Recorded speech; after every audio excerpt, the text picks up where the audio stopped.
Salam əziz izləyicilərim, hər vaxtınız xeyir olsun. Bugün belə gavalı sortum var və kompot hazırlayacağam və istəyirəm ki, sizlərlə də paylaşım.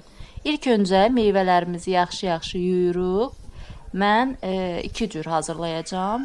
Bankalarıma həm gavalı, həm də gavalı və əriklə birli yerdə kompot istəyirəm ki, hazırlayam.